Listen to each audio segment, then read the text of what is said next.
اپنی محبت اور اپنی نفرت کا وزن کرو۔ نفرت صرف عصبیت کی بنیاد پر نہیں، تعصب اور دشمنی کی بنیاد پر نہیں، محبت اور حسن عقیدت کی بنیاد پر نہیں، دلائل کی روشنی میں اپنی محبت کو قائم کرو، دلائل کی روشنی میں کسی سے نفرت کرو۔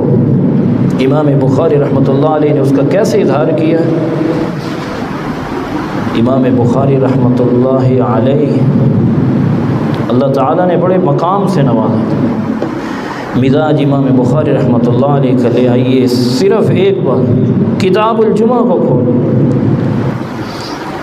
بعض الناس یہ کہتے ہیں جمعہ وہاں ہوگا جہاں بازار ہو، عدالت ہو، شہر ہو۔ امام بخاری رحمۃ اللہ علیہ کا مزاج کیا جو میں سمجھانا چاہتا ہوں، نہ انہوں نے کوئی برا بھلا کہا، نہ انہوں نے وقت ضائع کیا، آرام سے ایک باب باندھا، باب الجمعۃ فی القری والمدن۔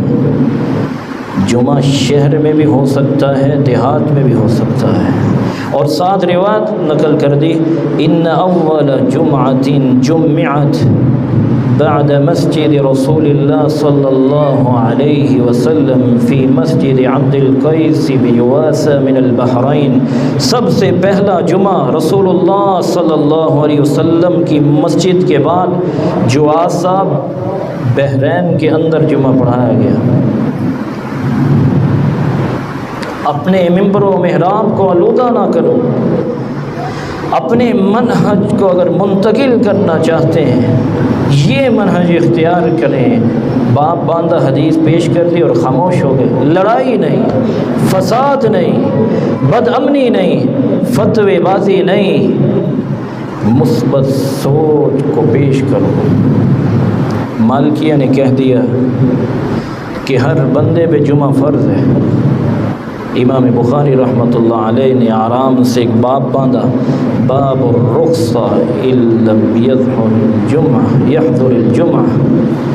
رخصت ہے، جمعہ نہیں پڑھ سکتا، اور ساتھ حدیث کیا پیش کی، نہ بچے پہ جمعہ فرض ہے، نہ عورت پہ فرض ہے، نہ غلام پہ فرض ہے، نہ ہی بیمار اور مسافر پہ فرض ہے۔ اور عبداللہ ابن عباس رضی اللہ تعالیٰ عنہ کی حدیث لے آئے، جب بارش ہو جائے شدید تو گھر میں نماز پڑھ، جھگڑا نہیں کیا۔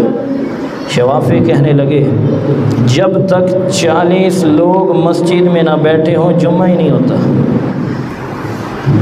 اور میں بھی پڑھ کے حیران ہوتا ہوں، تو ہم میں سے تو کسی کا جمعہ نہیں ہوتا، کیونکہ پہلی صف میں اتنے بندے ہوتے ہی نہیں۔ امام بخاری رحمۃ اللہ علیہ باب اذا نفر الناس عن الامام فصلاة الامام ومن بقي جائزہ